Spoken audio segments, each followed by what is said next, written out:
Ya, selamat pagi Pak Kadis. Mungkin sambil merokok ini,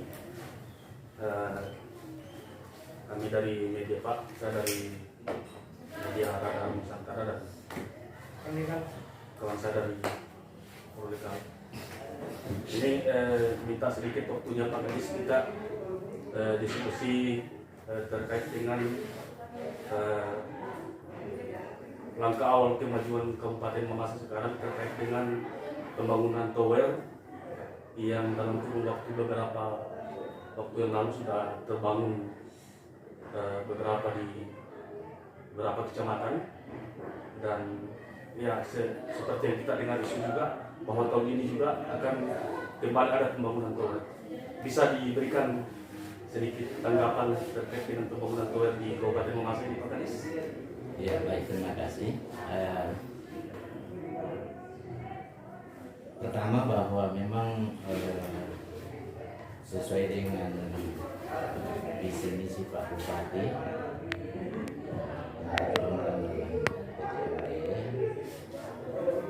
memang pembangunan jaringan berkomunikasi menjadi salah satu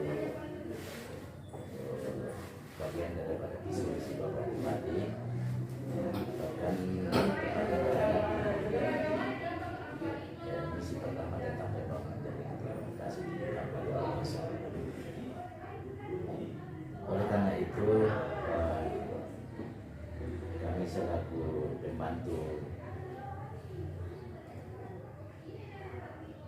penyelenggaraan pemerintahan sesuai dengan tupoksi kami selaku dinas komunikasi informatika dan persandian, tentu kami berupaya semaksimal mungkin untuk mencapai visi misi Pak Bupati Wakil Bupati. Lalu dalam kaitannya itu, kami sejak masuk di Dinas Kominfo Januari 2017, kami mencoba membuat desain dan komunikasi di Kabupaten Mamasa, demikian juga dengan jaringan Jehomo.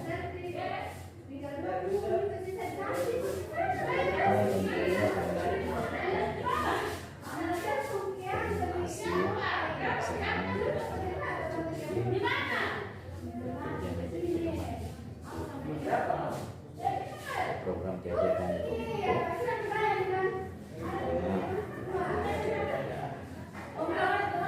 meneruskan visi Bupati dan CMD. Dan selanjutnya kami mencoba melengkapi data ditambah dengan data-data dukung yang memang meyakinkan dan secara objektif. Kemudian kami sampaikan ke pihak Telkomsel, disampaikan ke pihak Kementerian Komunikasi Informatika, dan disampaikan ke Bupati, dan juga kami sampaikan ke PT Penyelenggara Indonesia. Kemudian hasilnya di kurang lebih 3 tahun awal terbentuknya lembaga di Kominfo Persandian Kabupaten Mamasa, memang ada dari Palang Merah, ada dari Bakti, ada dari Telkomsel, tetapi begitu terbatas dan sangat lambat. Sehingga kami berpikir bahwa kalau tidak buat gerakan tentang upaya pembangunan BTS dan mencapai visi misi Pak Bupati, saya khawatirnya tidak tercapai jaringan berkomunikasi sesuai dengan target yang sudah ditargetkan di Mapeda. Karena kami di akhir masa jabatan Pak Bupati itu kami ditargetkan mencapai sekitar 80% jaringan komunikasi di Kabupaten Mamasa.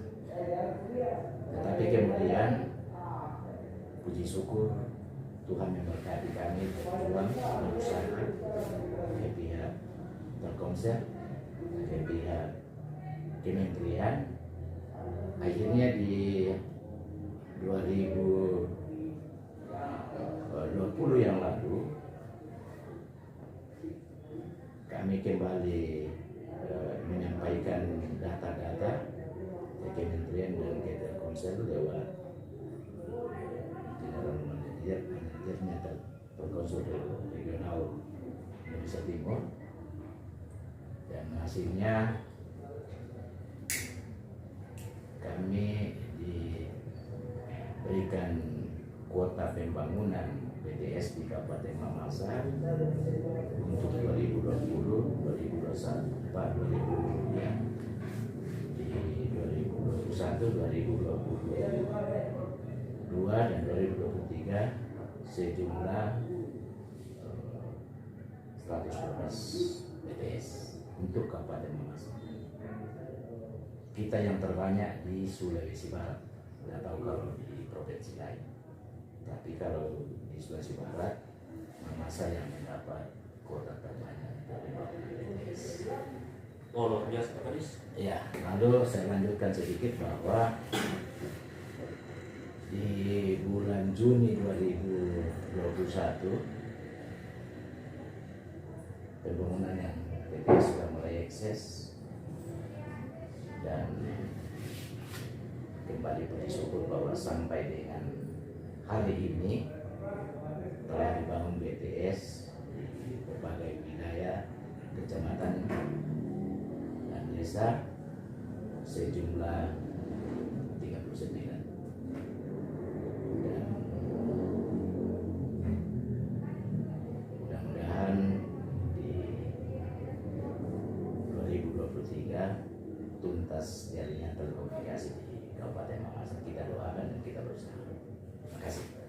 Berarti ya kita ketahui bersama Pak Kadis bahwa zaman ini semakin meningkat, modernisasi tidak akan pernah kita tutupi yang namanya sebuah perubahan, Pak Kadis. Di satu sisi ya hal ini juga yang harus kita pikirkan bahwa informasi itu merupakan hal yang menjadi salah satu sumber kebutuhan pokok, bukan lagi sandang pangan, tetapi informasi juga itu merupakan bagian dari kebutuhan konsumsi publik. Nah, di satu sisi pemerintah daerah Kabupaten Mamasa dalam hal ini sudah mempersiapkan fasilitas yang ada. Dari 112 itu sudah ada yang terbangun sekitar 39. Berarti ada sekitaran 70 kurang lebih yang masih belum terbangun sampai di tahun 2023, Pak Kadis. Jadi tantangannya di sini adalah berarti kedepannya khusus untuk penggunaan BTS ini, apakah nanti itu akan disejajarkan di tiap-tiap desa, di mana kita tahu bahwa Kabupaten Mamasa ini ada sekitar 168 desa yang ada di Kabupaten Mamasa, 181 kabupaten kota, ya kan Pak Kadis? 181 kelurahan desa di Kabupaten Mamasa. Apa tantangannya di situ, Pak Kadis, untuk pembangunan BTS ini, Pak Kadis? Sebenarnya kalau tantangan yang paling dirasakan selama ini memang terkait dengan kondisi geografis Kabupaten Mamasa. Di Mamasa ini kan rata-rata desa kecamatan berada di di kaki-kaki gunung. Nah, kesulitannya di situ memang untuk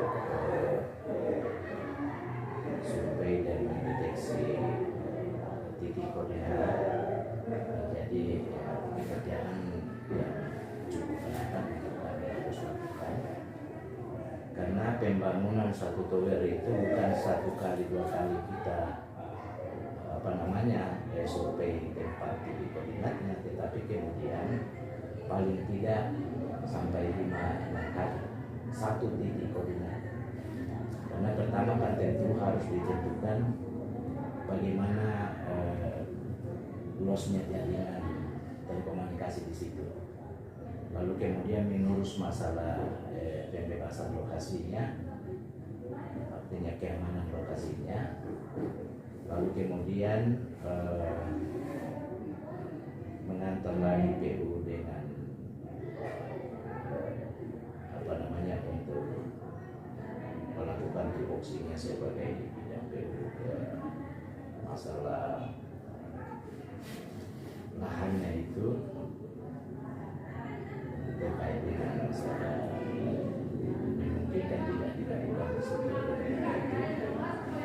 Kemudian mengantar lagi yang namanya infrasel yang ditugaskan terkonsep dari Kominfo untuk mengambil sampel tanah uji laboratorium buat tidak untuk bangunan BTS. Lalu kemudian kontraktornya juga ya tidak mungkin dia lihat tempat itu kalau kita tidak ada. Jadi memang menjadi kesulitan bahwa satu titik koordinat untuk bangunan BTS itu ya paling tidak di mana kali kita turun lapangan. Belum lagi kalau terjadi permasalahan terkait masalah lokasi, biasanya terjadi ya ada semacam tidak jelasnya tanah itu, status tanah itu diklaim oleh beberapa orang merasa sebagai pemilik, itu juga kan yang mesti kita selesaikan. Dan memang juga menjadi masalah bahwa sedikit menjadi kesulitan bahwa tidak semudah itu kita tindakan kalau sudah keluar checklistnya dari Telkomsel atau dari kementerian. Relokasi tidak semudah itu kita lakukan karena kita harus memuat lagi ke kementerian atau ke Telkomsel baru kemudian bisa kita relokasi tempat BTS. Boleh kita relokasi tetapi harus di dalam desa itu juga, karena checklist yang keluar dari kementerian atau dari Telkomsel itu memang di per desa. Boleh saja direlokasi misalnya dari satu tempat ke tempat lain, tetapi harus di dalam desa itu juga. Kalau kemudian terjadi masalah di lahan atau tanah rencana tempat pendirian BTS itu, kemudian sampai tanahnya sudah diuji laboratorium dan dinyatakan aman, lalu kemudian kita mau pindahkan, melalui lagi proses administrasi ini kita acara bisa kita pindahkan. Ini satu, sebenarnya ini satu juga kesulitan karena pada intinya bahwa memang dibutuhkan rutinitas ke lapangan atau ke lokasi. Sementara kan kita tahu medannya Kabupaten Mamasa, ya bukit-bukit, gunung-gunung, dan masyarakat kita kan kebanyakan mungkin di kaki-kaki gunung.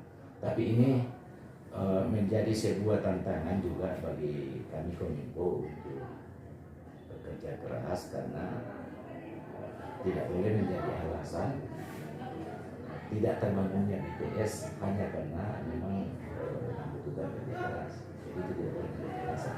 Tapi yang sungguh selama ini sekalipun tantangan kerja kerasnya besar, tetapi ya teman-teman tidak ada kata menyerah. Saya kira begitu. Kira-kira di sini Pak Kadis, ini kan bisa kita katakan bahwa kita patut mengapresiasi pemerintah Kabupaten Mamasa melalui Dinas Kominfo karena percepatan pembangunan tower bisa betul-betul terlaksana dan sebagian masyarakat di Kabupaten Mas sudah merasakan dalam kurun 2 tahun sudah dilakukan pembangunan. Kira-kira selain daripada fungsi manfaat yang mana masyarakat saat ini sudah betul-betul merasakan manfaat daripada pembangunan tower, bisa berkomunikasi, apa kira-kira manfaat lain selain daripada fungsi bisa dimanfaatkan oleh masyarakat untuk kontribusi ke pemerintah daerah Kabupaten Mas? Ya, jadi saya kira di zaman era digitalisasi saat ini tidak ada alasan untuk tidak kita mereformasi dari manual menjadi digitalisasi. Kenapa? Karena menjawab tantangan kecepatan dan ketepatan, sehingga kemudian kita tidak ketinggalan dengan daerah-daerah lain, ya harus melalui digitalisasi. Pembangunan BTS ini adalah sebuah sarana prasarana untuk mengarah ke digitalisasi. Jadi itu sangat penting. Yang berikut juga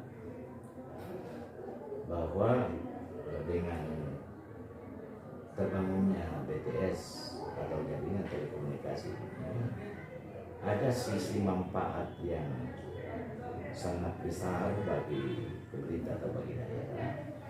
Ini akan menjadi sumber PAD. Dan saya sudah pernah sampaikan ke teman-teman Bapak bahwa sebetulnya kalau kita melihat aturan BTS ini atau tower ini kan punya retribusi. Ada undang-undang yang mewajibkan tentang pihak perusahaan untuk punya retribusi ke Pemda. Dan di masa sebetulnya perdanya sudah ada, tinggal memang kemudian kita mau buatkan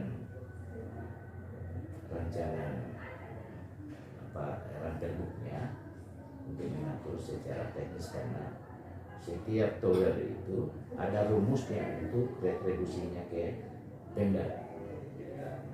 Di samping juga sebagai sumber PAD dari sisi retribusinya juga memang pembangunan tower ini punya punya harus memiliki izin yang membangun tower, dan di situ juga kan sebuah sumber PAD. Di tahun 2021 saja pendapatan daerah dari IMB Tower itu kan dari 100 juta. Menurut saya ini kan merupakan penghasilan daerah. Apalagi kemudian kalau perbuknya sudah dibuatkan terkait retribusi ini, ya, saya kira ya nyata menjadi sumber di Kabupaten Mamasa. Selain itu Pak Kadis, ditanggapi terkait mengenai era digitalisasi saat ini, bahwa ya informasi yang terjadi saat ini, ya kita tidak pungkiri bahwa komunikasi yang berjalan biasanya selama ini hanya melalui komunikasi manual, yaitu percakapan mulut ke mulut secara manual seperti begini, fisik.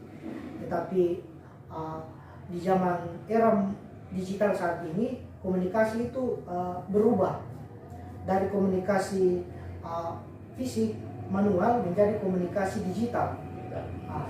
Dalam hal ini bahwa informasi itu akan merebak, informasi itu akan tersebar di 181 kelurahan desa yang ada di Kabupaten Mamasa ini. Ketika BTS sudah terbangun 112 ya Pak Kadis, 112 di hingga akhir 2023 ini.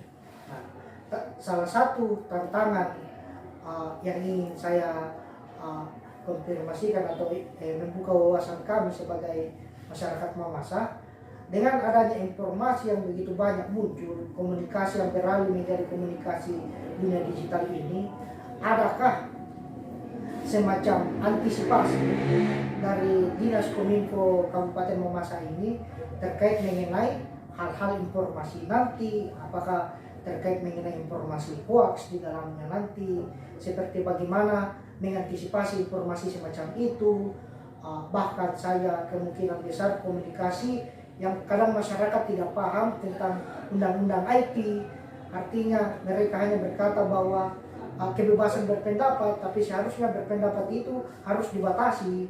Nah, apakah ada tantangan yang terjadi seperti itu sudah dipikirkan dari Dinas Kominfo terkait mengenai tantangan-tantangan digital semacam itu ke depannya, Pak Kadis? Ya, jadi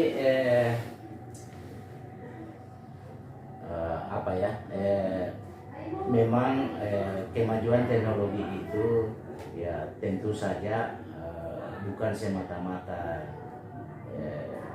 kita mendapatkan nilai positif, tetapi pasti ada nilai negatifnya, dan nilai negatif itulah yang mesti kita antisipasi sehingga kemudian tidak juga menjadi masalah terkait dengan kemajuan teknologi. Dan saya mau katakan bahwa kemajuan teknologi ini adalah pilihan masyarakat dan pilihan pemerintah, baik dari pusat maupun sampai ke tingkat pelosok, tingkat desa, bahkan pilihan dunia, karena ketika kita tidak didukung oleh kemajuan teknologi, maka persoalan itu tadi kita akan lambat, dan ketepatan kita itu pasti agak jauh lebih rendah dibanding dengan pengelolaan secara teknologi. Sekarang ini program pemerintah di seluruh Indonesia, pelaksanaan pemerintahan itu mesti berbasis pelaksanaan pemerintahan Indonesia mesti berbasis elektronik. Jadi tidak lagi seperti tadi dikatakan bahwa ketika kita mau berkomunikasi atau membangun komunikasi dengan pihak lain, dulu kan harus bicara langsung secara fisik. Sekarang kan lewat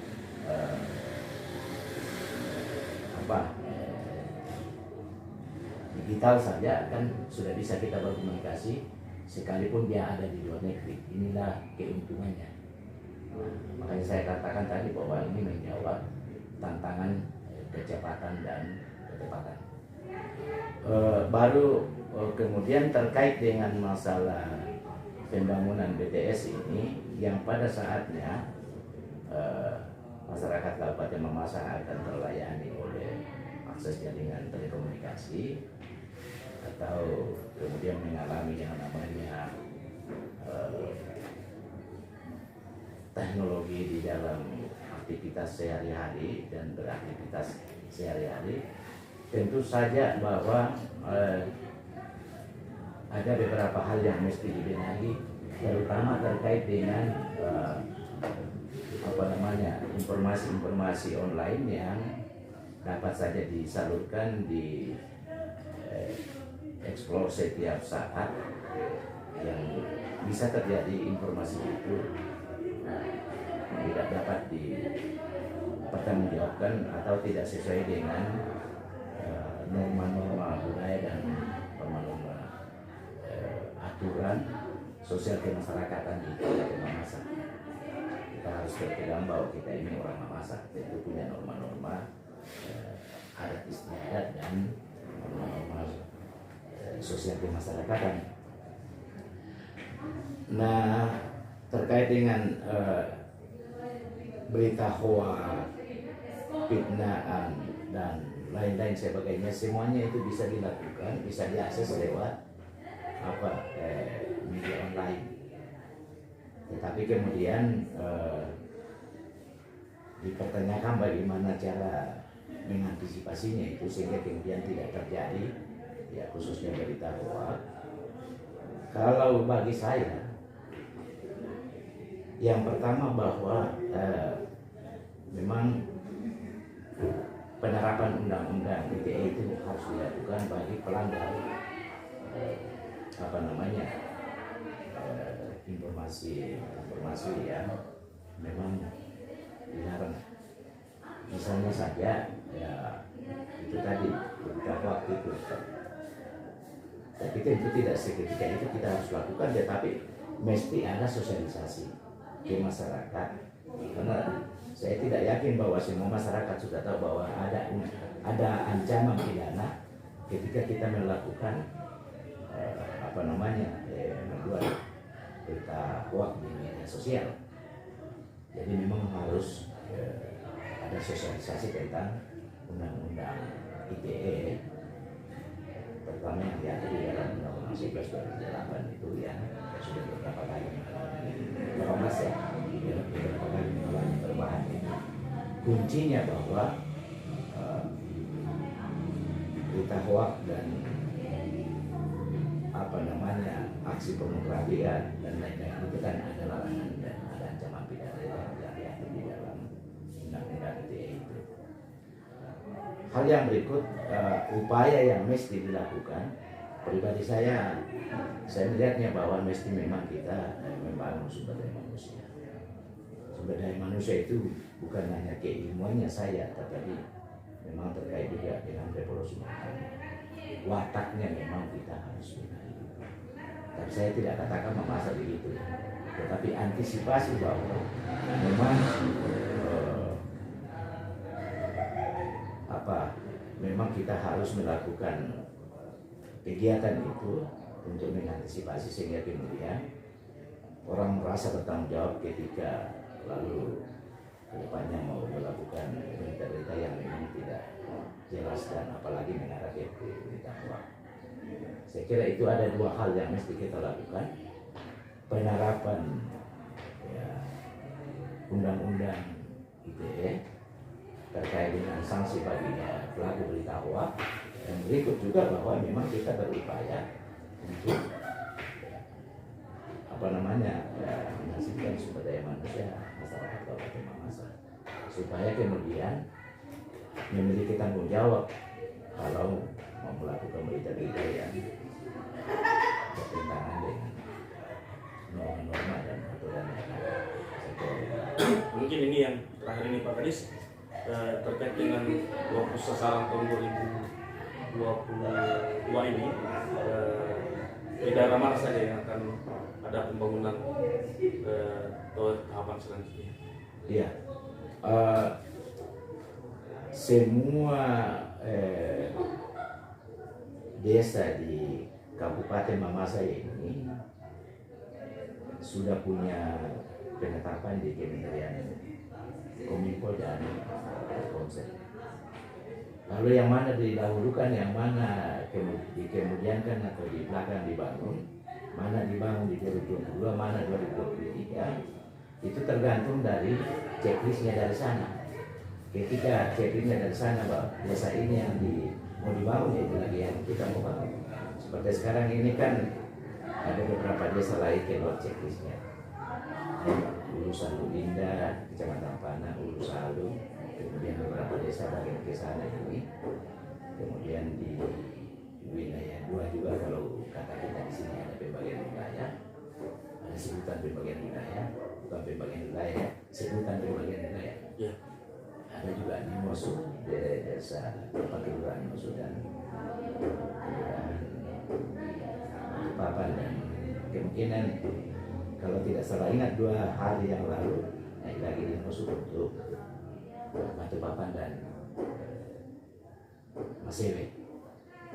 Jadi ya, yang mana dibangun duluan, yang mana nanti besok, nanti lusa, nanti tahun depan, tergantung dari keluar checklistnya dari Kalau untuk wilayah 3 sendiri Pak, sudah disebutkan tadi wilayah 1 dengan kemudian wilayah 3 untuk tahun 2022 ini sudah ada checklist kita atau gimana? Checklist saya tidak hafal, tetapi yang jelas ada. Ya. hanya boleh tambah angin. Memang persoalan teknis itu memang harus dibangun dulu di Gumal, lalu kemudian ditarik jaringan dari atasnya ke Padlahan. Karena tower ini tidak bisa berdiri sendiri, dia tarik menarik dia. Jadi misalnya dibangun tempat A, lalu ditarik ke tempat B, artinya bukan jaringannya ditarik ke situ. Tidak bisa dibangun di tempat B duluan kalau belum dibangun di tempat A, karena jaringannya ada di situ, ada transmisinya. Ya pada intinya mungkin ini Pak Kadis akan semua masyarakat di Kabupaten Mamasa berdasarkan data yang dimiliki di tahun 2023 ini semua akan mengakses jaringan internet. Ya, jadi memang betul itu bahwa terkait dengan jaringan internet ini kan yang dibangun ini kan 4G, bukan lagi 3G tapi sudah 4G. Jadi artinya kan sudah bisa internet itu. Tower itu kan ada yang 3G kan juga bisa internet. Yang kita bangun sekarang ini semua 4G. Lalu kita berharapnya begitu, tetapi kemudian tidak sampai 112 tower kita bangun tuntas kabupaten. Tidak sampai. Macam ada beberapa wilayah ini keluar checklistnya untuk dibangun BTS, tapi sesungguhnya sudah terlayani jaringan terkomunikasi, tidak lagi blind spot jaringan terkomunikasi. Oke. Jadi tidak sampai 112. Oke, terima kasih banyak Pak Kadis atas